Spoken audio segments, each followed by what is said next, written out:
Good afternoon, ladies and gentlemen, and thank you, May, for the invitation to speak here this afternoon about a topic that is so pertinent to Auckland's future and its desire to become one of the world's great cities to live and work, and we would say also and to play. The Committee for Auckland works as a catalyst for and a champion of Auckland's long-term vision. We're an independent, non-politically aligned organisation that unites a broad cross-section of leaders to work together to become a world-leading, economically dynamic city that attracts talent and creativity. Our work and our influence addresses the key issues that are facing our region, and an example of some of our big picture thinking is, and clearly not big picture thinking when it comes to the title of the report, which is called the China Report at the moment, and it's not been released for a few weeks, and so hopefully we'll come up with something a little more imaginative than that by the time it hits the presses. But this examines our relationship with China across 5 critical sectors: trade, investment, tourism, education and migration, and it explores both the economic and cultural ties and provides an overview of the value of the relationship and addresses the cultural implications of the past, the present and the future interaction between our city and China. Just, not that ambitious, just a small goal. Cultural capability is a key to all business working with not only China, but all our trading partners across all areas of interest. But before we address that, we think it is wise to see how we do in our own backyard, addressing cultural mores and imperatives in our own diverse city. As you are no doubt aware, populations of cities are becoming a lot more diverse. Advances in communications technology means that global business is a reality for businesses of all sizes, and nowhere is that truer than in a city like Auckland. It is one of the highest percentages of overseas-born residents in the country, and with more than 200 ethnic groups recorded as living here, Auckland is considered to be more diverse than London or Sydney. One of the key drivers for immigration has been the supply of skills businesses need, that they cannot be located in our local labour market. It is important that Auckland's economic growth continues to be stimulated and sustained through the ongoing attraction and retention of skilled migrants, as well as retaining and attracting back local talent. Not only do migrants become employees, but they also become investors in our economy. They become customers and they become very active members of our communities. For these reasons, the committee views cultural capability as a burning platform that organisations across all sectors need to address if they want to become fit for the future. So when presented with the data from October's Super Diversity Stocktake, the committee endorsed the finding that most Auckland businesses could better engage with super diverse customers or indeed super diverse employees. So how do we compare with our closest neighbour, Australia? The Diversity Council of Australia surveyed more than 2,000 Australian workers in 2015 to generate the first ever national scorecard of Australia's workforce Asia capability.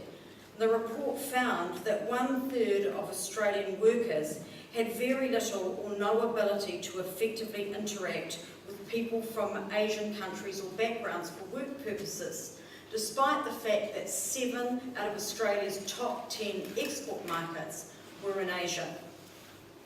This research, in conjunction with the Super Diversity Stocktake, was at the core driver for the Committee for Auckland commissioning a cultural capability assessment tool for New Zealand businesses, led by May and her team at the Super Diversity Centre. We believe that the real value in the survey, which can identify the specific gaps that each business needs to plug to derive tangible benefits from New Zealand's ethnic diversity. The survey tool aims to address New Zealand's super diversity environment and reflect Māori, Pacifica and Asian cultural capability. It examines 5 key domains for measuring whether an organisation has cultural capable leadership team and generating an organisation's cultural capability scorecard. Now these domains are cultural intelligence, cultural knowledge, cultural experience, language proficiency and people management. But how did we know whether the tool would work for New Zealand businesses? Well, we recruited some of our member organisations of varying scale and industries to trial the survey prior to it being offered to businesses later in the year. This pilot provided them with the opportunity to participate and to shape a tool that will be critical to developing a competitive advantage for the survey. We chose the Auckland Museum, the Auckland International Airport, Becca, BNZ and Sky City, as we knew that these companies were already making significant inroads into recognising diversity in their customer base and promoting diversity in their workforce. By participating, our members could develop a measure of their own organisation's cultural capability as a whole across each of the 5 domains and across individual areas of strengths and weaknesses. The results provide a very clear feedback about the company's cultural capability in the areas in which they need to focus on to improve.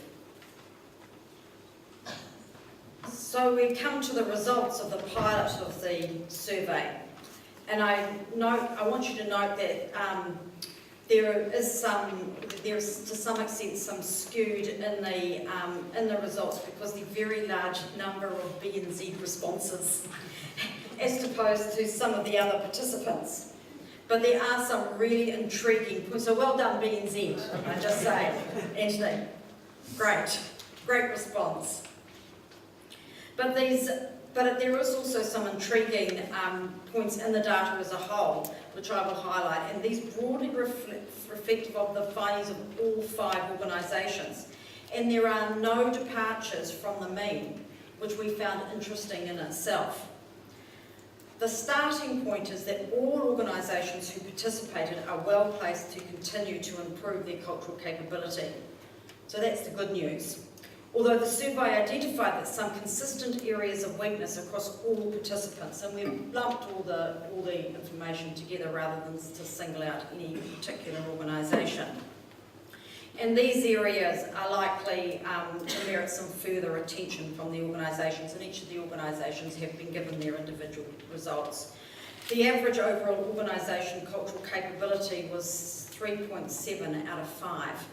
No organisation performed particularly poorly, which we considered less than 2.5, across any areas of focus. So we were very encouraged by that. The vast majority of respondents across all participants were positive about their own cultural capability. Bear in mind that this was self-assessment, while acknowledging gaps in their cultural knowledge and experience, and positive about their employers' efforts to be culturally capable, while at the same time being willing and able to identify areas where they thought that the employer could improve. The key outtake from the survey is that most respondents felt that they had the core skills to be culturally capable, but what they lacked was the cultural knowledge and experience, particularly, and we found this very interesting, in Māori language and culture, to translate those skills into culturally capable behaviour in workplaces. Most participants across all organisations surveyed agreed that cultural capability was important, recognising that their workplace and customer base was increasingly diverse. Many respondents thought that they had colleagues from different cultural backgrounds who could help their employer bridge cultural gaps. So they wanted to be really actively involved in the development of their sort of cultural capability plan, which I thought was actually really encouraging in the organisations. The participant organisations all appear to have succeeded in setting the right expectations for a culture which recognises and accepts diversity, which does not mean that they don't all have areas of improvement. However, the advantage these companies have in their ongoing journey to cultural capability, and this survey has provided them with a dipstick in how well they are doing, and a basis from which they can measure their future progress, I should say.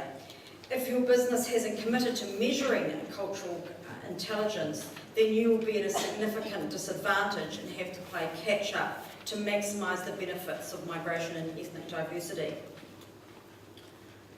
So, what's next for super diversity in Auckland? Well, we agree that business and government need to be quicker off the mark to seize on the opportunities from super diversity and to capitalise on them for the benefit of New Zealanders, and from our perspective, our point of view, from the Auckland economy as a priority. As May stated in the super diversity stocktake, there is no business as usual, as the talent pool, the customer base and citizens have all changed. So why is this issue so important? And I know in some ways I am preaching to the converted that by just you've been here. Because diversity will assist us build our strength, vitality and innovation. New cultures bring with them new values and energy to our city. They bring connections to cities that they came from, and they help us to build new international relationships. A more diverse population can drive the development for new goods and services, and a more diverse urban environment can help attract a creative class of skilled, liberally minded employees. If done well, we believe our businesses have an important role to play here. It fuels our economy and our growth and our opportunity. It spurs innovation and talent renewal, and it creates new knowledge and promotes an open, richer, more inclusive social fabric. And after all, isn't that what we want for our city of the future? Thank you.